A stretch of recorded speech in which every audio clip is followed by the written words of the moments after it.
morning. I'm Becky Burton, and I've been attending North Star for a while now.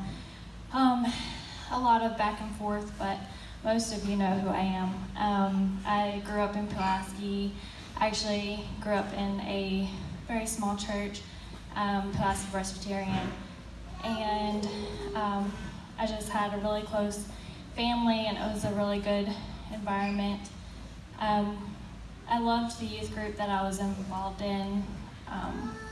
We would have Bible study at 5 o'clock in the morning before school, and we were just all like family, and we'd have game nights, movie nights, potlucks. It was just a very tight-knit community, and the youth group that I was a part of was just awesome. Like I said, everyone was like family, so it was so easy for me to have a close relationship with God at that time because I was constantly surrounded by it. The end of my sophomore year of high school, my parents told me that we were going to move to Salem, and I was excited at the time, but then reality set in when we got up there, and I was so nervous about starting in a new school and a new church and a new home. We started attending a church up in the Roanoke area, and I instantly began to get involved. Made a lot of friends there. I was part of the praise and worship team. Everything just quickly evolved, so it was, again, so easy for me to feel like I fit in and have a close relationship with God. We went there for several months, but my parents were actually a part of a separate service, and they just felt like they needed something else spiritually. So we moved churches again, and I was pretty resentful of all the change that was happening around me. I'm naturally just very introvert, so I had anxiety about starting a new church, and this was actually all before school had started. The youth group at the new church was really big, and when I went there, I had my little sister that went with me, but I pretty much just stuck with her, and I didn't want to be forced to go anymore. I kind of gave up and honestly just kind of put my relationship with God on a back burner. I blamed my shy personality, and I did factor in, but I was mainly just upset that I didn't instantly fit into this church. And but anyway, so my relationship with God really started going downhill.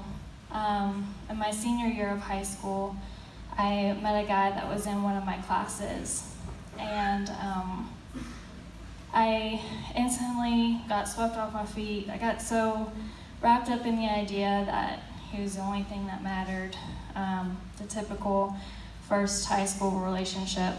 So dumb. And I just began to lie to my parents and skip classes and sneak around, and I was just trying to find happiness, and I would risk anything to have it.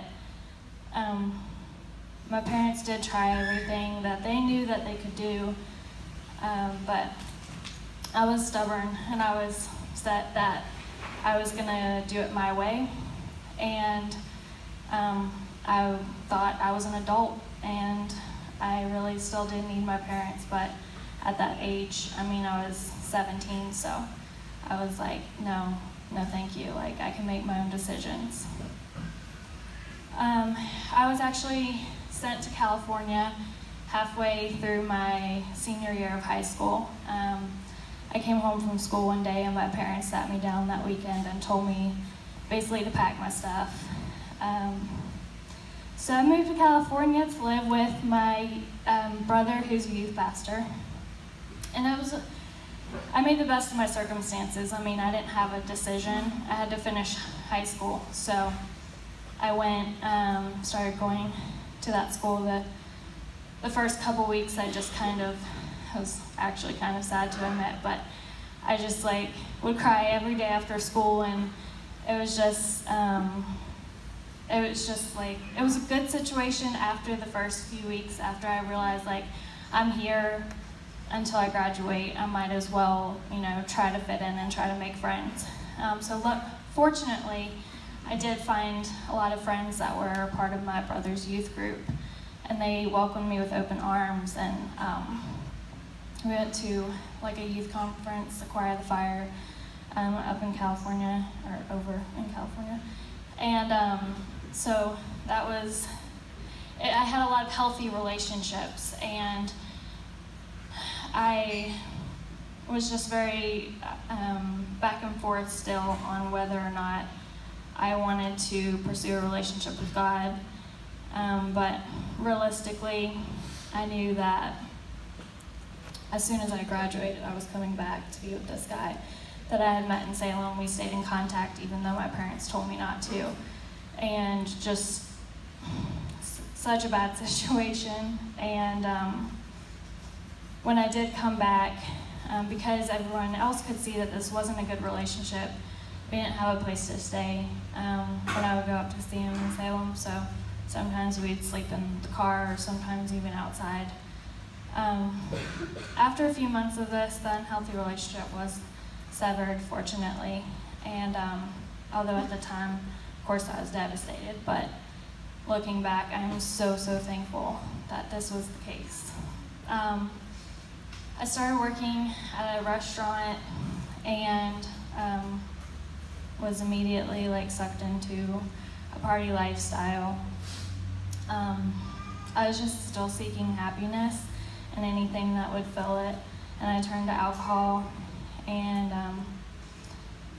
I lived just basically waiting for the next time that I could hang out with my friends and have a good time. And I met Brandon, my husband, and that was it.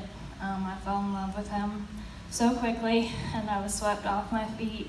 I just loved how he made me feel, and but we got pregnant after about 5 months of being together, and reality hit really hard. Even though Brandon was supportive and assured me that we would be fine, I did become uncertain of the future.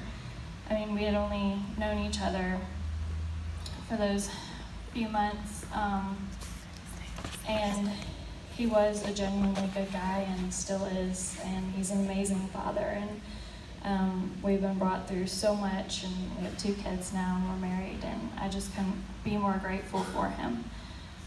But in the midst of all of this, I'd heard of a small group of people meeting at Kaiser for church. I actually heard about it through my mom, who I guess heard about it from Debbie, and Debbie, Bobby, and Nancy actually went to Class Presbyterian with me, so she's like one of my second moms. And anyways, I had heard about this group meeting together, and I didn't know that I needed God back in my life, and I did only want him in a part of my life, but I started going. I became a member pretty quickly, and I just wanted to feel like a part of something, again, a part of a group of people. I still wanted to hold on to my old life I had created for myself. I was just having too much fun. It was a very much live how Becky wants to live and do what makes me feel good lifestyle. And I would go on Sunday or just when I felt the need to go. And all the other days of the week were mine and how I wanted to live. And when I got pregnant, the first time, some people that were concerned for me actually pulled me to the side and just talked to me about they're just concerned for me and for the life that they've seen me. I was just choosing myself and not God. And so anyways, I quickly realized that North Star believes in holding each other accountable. So I pulled away, basically thinking that these people don't need to know my business outside of the church, and was pretty angry and bitter about that. Over the next few years, my heart was hardened. Simply didn't have time for church, and I really wasn't interested. I kept myself busy with work and the kids, but I had gone to a really dark place. I just felt unhappy, even in happy circumstances. Like me and Brennan got married, and of course I have my kids, and I was blessed with so many things that I didn't deserve. But you know that feeling of just emptiness, even when you in the midst of having all these things and being blessed, I still felt empty. And God really did open my eyes and started to convict me on how selfishly I was living. I couldn't love and respect my husband the way that he needs to be without God at the center of my life. And I couldn't be the mom that I needed to be. I really struggled with anger and sadness, like I said, in spite of all the blessings around me. In fact, seeing just how blessed I was made me feel even more guilty. I knew I hadn't done anything to deserve the blessings in my life, and I knew that the only way to work through these emotions was to give my selfishness, my sin, and my back and forth lifestyle up to God. And sometime it was like the beginning of this year. It was the winter time, and so I was stuck inside with the kids, and I was just feeling at a very all-time low. I started going back to North Star again, but this time it's different. I was scared that people there would think, how long is she going to go? How long is she going to attend this time? But as always, they did welcome me back with hugs and smiles. But this time was different. Like I said, I knew that this had to be it, all or nothing. So I said, yes, Lord, and knew I had to open my hands and surrender my life, all of it. In the beginning of the summer, I started attending Big Small Group. We were learning about gospel fluency. And basically, you don't do anything. When you let God clean you up internally, it really begins to show externally, and I just have been able to feel God move in my life so much over the last few months of complete surrender. And when you love God as much as you love other things in your life, you can't help but to share that love with others. So that was kind of what we were learning about in Big Small Group. And that's really when it hit hard for me. It wasn't like when I first started going back to North Star. It was that small group of believers getting together and hearing each other's stories and really connecting. And that's really the only way that you can get connected. It's not just by attending church on Sunday, but you have to get connected. Anyways, but my story is basically, I was just trying to find happiness, and I was trying to find purpose in everything but God. And we might have things in our lives that bring us bits of happiness, but the reality is that when you depend on desires that this world offers, you're always going to be left wanting more. After searching elsewhere for so many years, I had begun to realize something pretty big in my life, and that is our purpose is to serve the Lord with all of our mind, our heart, and our soul. And so it's really, we are created in His image, so it's only fitting that when we are not mirroring Jesus' love, we don't feel complete, and it leads to us seeking purpose in other things. It's only when He reveals this to us that we can understand what a whole heart is supposed to feel like, and it truly is the best feeling, just to be overflowing with love for Jesus and for others. But I'm going to wrap it up and just say that thank you to everybody who stuck with me over the years, just through my back and forth, and thank you for welcoming me back. And then I want to thank the Lord for saving me. I was saved at a young age, but I really feel different, and I just want to thank God for giving me a new life and a fresh start.